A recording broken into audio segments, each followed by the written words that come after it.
What's up, everybody? I'm back. I love making videos, love sharing knowledge. So, just recently, I got an email from a high school senior, very, very high level kid. He said, I'm going to college. He said, I've studied you, and I know you were significantly more successful in college than in high school. What was your secret? What happened to you? And so, first of all, obviously, I think this kid's going to be fantastically successful because he's reaching out for wisdom from older people who've done the same thing that he wants to do. And that's something I still do to this day. I mean, just recently with social media marketing, I wanted to be better for AWA, and so I started looking around, seeing who does better stuff, who does awesome stuff, and asking questions, because that's how you learn something. You find someone who does something really, really well, and you ask them, how'd you do that? And you're right, that's how you get good at something. So he emailed me this, and I figured this young gentleman does not live in my area, and I figured, well, an email back, this isn't going to be sufficient. I need to make a video for him, and I figured if I'm going to share that knowledge with him, why not share it with everybody, right? And something that I think overall, before we even get into what I think helped separate me in college versus high school, I heard a great quote from someone last night, and it was, some people lack the understanding that they lack the motivation to be great at something. And so that's first and foremost, right? Of course, if you're going to be great at anything, you have to have the motivation to be great at it. So I came up with 8 things that directly apply to college wrestling. And obviously you can apply these things to other things, but directly to college wrestling. So I'll go over my things that I think really helped me, because I was a good high school wrestler, but I wasn't great. And I obviously, the difference in my success level between the two is immense. So I'll hit it. Here we go. Number 1, this is kind of a duh, and I didn't put some of the does on there, like be tough. Obviously, that's important. I worked hard, but that's kind of a duh to me. Almost every college wrestler works hard. I mean, that's just like common sense. If you're gonna wrestle in college, you're gonna work hard. That's a duh. I don't even feel like I need to say that. So that's 1. Number 2, I matured. I was a late bloomer. I remember one of the things that all the Missouri people still make fun of me for is when I got there, I couldn't freaking climb the rope to the ceiling. And I remember being so stubborn. I climbed the rope halfway up, and I was like so embarrassed that I couldn't keep climbing. I thought maybe if I rested or something, I'd be able to get the rest of the way up. But obviously, once you're up the rope and you can't go, you're not just going to keep going. But I didn't want to come down and admit that I couldn't climb it. So I was like this. I just sat there for like 30 seconds like, damn it. What am I going to do on this freaking rope? And then I had to come down, and now, 12 years later, everyone still makes fun of me because I couldn't climb the stupid rope. So I physically matured a lot, and that helps. And a lot of kids don't realize how important hitting puberty early is. I mean, it makes such an immense difference in kids in high school wrestling. So I matured late. That was a huge one. And that's not me doing anything. That's nature taking its course. I think two huge ones here. Number 1, I didn't drink and I didn't smoke, and I don't do drugs. And if, obviously there's people who are successful to do those things, but I've also seen a lot of high-level high school wrestlers come to college and get distracted by that life and, fail out or get in trouble or whatever it is, right? It significantly distracts them from what their end goal is or was supposed to be. So I never got into the drinking or the drugs, and that was huge because obviously it kept me on that straight and narrow path leading directly to where my goals wanted them to be. And right along that same thing is I kept school in order. I'm not going to lie to you, I wasn't a 4.0 student, but I don't think I ever had a situation where my academics affected my athletics, meaning like I couldn't go on a trip because I had to take care of a school project or I had to miss practice.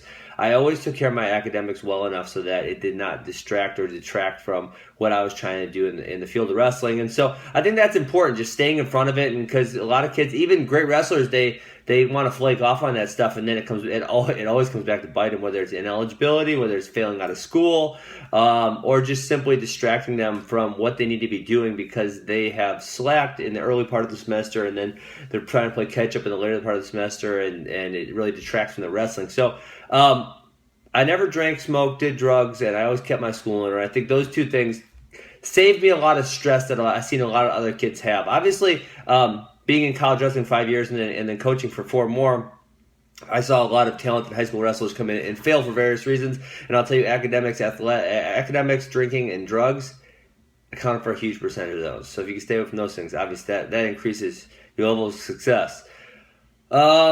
Next one would be I evolved. I don't think I ever stopped learning. And I think this is a huge one. A lot of people think, even coming, and it could happen anywhere from kids wrestling to high school wrestling to college, wherever it is, they think I'm good enough. I know what I know, and this is all I need to know. And that just is not, it was never the case with me. It was always like, what can I learn? How can I learn it? Hey, I'm making a video, Alex. That's my daughter. I'm making a video. You know what happens. So I never stopped evolving in my wrestling. I always was finding ways to get better, and from whatever source I could find it from, right? And it doesn't matter who it was. I was willing to take, and obviously, I watched a lot of Dave Schultz. I watched a lot of John Smith. I watched the greats, and I had a lot of good coaches at the University of Missouri, but I never stopped learning, and a lot of people stop learning, but there is so much to the sport of wrestling. I mean, so much. And obviously, one of the people who's like the poster boy for this is Jordan Burroughs. And most kids who watch him now say, that's Jordan Burroughs. He's the best in the freaking world. I was lucky enough to see Jordan Burroughs as a college freshman and even in the beginning of his international career when he won a world title, but it was tight. He was doing some real tough barn burners. He's a guy that's, as non-complex as his game is, he's continued to evolve in very simple and efficient ways year after year after year, where he's gotten better and better and better. It's freaking awesome to watch. Another one, which is kind of along the same lines as the evolving, is I was always open to any way to become a better wrestler. And I think some people get stuck on, some programs even get stuck on, this is how we're going to do it.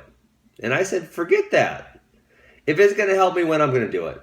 Right? If there's any way. And that was kind of how scrambling came along. I was getting frustrated because I wasn't having the amount of success I wanted to have. And so it was, how do I win more? How do I win more? How do I win more? Right? And I found the scrambles, and obviously I had a lot of success there. And so really, whether it was cardio, or whether it was lifting, or whether it was scrambling, or whatever it was, if it was going to help me win more, obviously within the rules and legalities, I was going to do it to be more successful. Another one. This is a good one.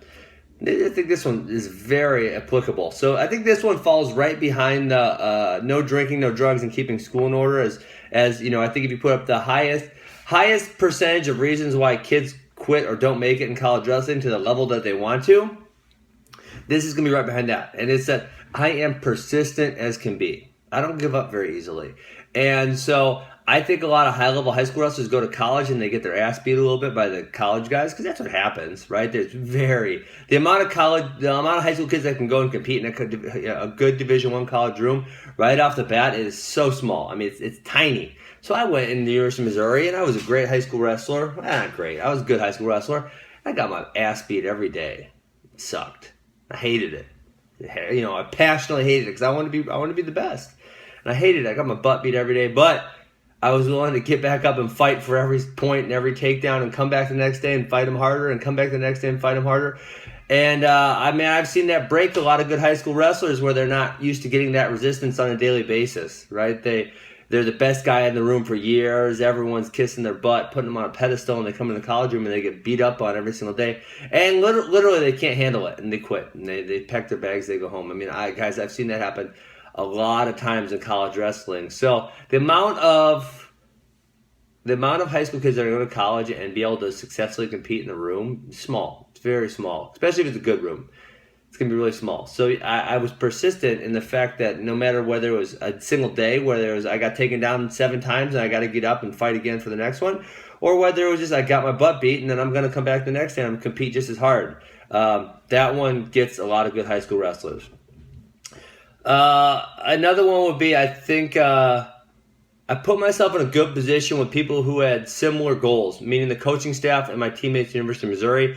And this was something I was able to see in my recruiting trip. I saw that although the University of Missouri wasn't what it has now become, obviously this much later, I could see where they were headed, and I could see the passion and the desire and the want to be good, and I knew I wanted to be a part of that. And so I think you got to be very aware when you're a high school kid. And some high school kids get caught up by the scholarship or by the prestige of the university, and they're not very discerning about what are the values and goals of their teammates and coaches. And this can be a hard one because if you don't share the same values as your teammates and coaches, or they don't share the same values as you about being successful, you're going to have a very hard time getting there. So I think that's a huge one, having the same values and goals as you and seeing that when you're a high school kid, seeing that those people are wanting to go to the same place as you. I think that's tremendous. So to the high school wrestler who emailed me, I'm not going to name him, but he's very good. And his email to me shows me that he probably wants to be a lot better than he already is. And guys, that's what it's all about. Don't lack the understanding that you lack the drive to be great. Just get that drive. Go be great. That's what it's all about. Is I wanted to be the best I could be every single day. Got up and worked hard and just figured out a way. So to that young man, I hope this helps you. I will email you the link to this. And to the rest of you, I hope this helps some other people who are struggling with that high school to college transition. I know I loved it. I loved the struggles because the struggles what it's all about. I had a lot of hard days, but obviously a lot brighter days were ahead for me.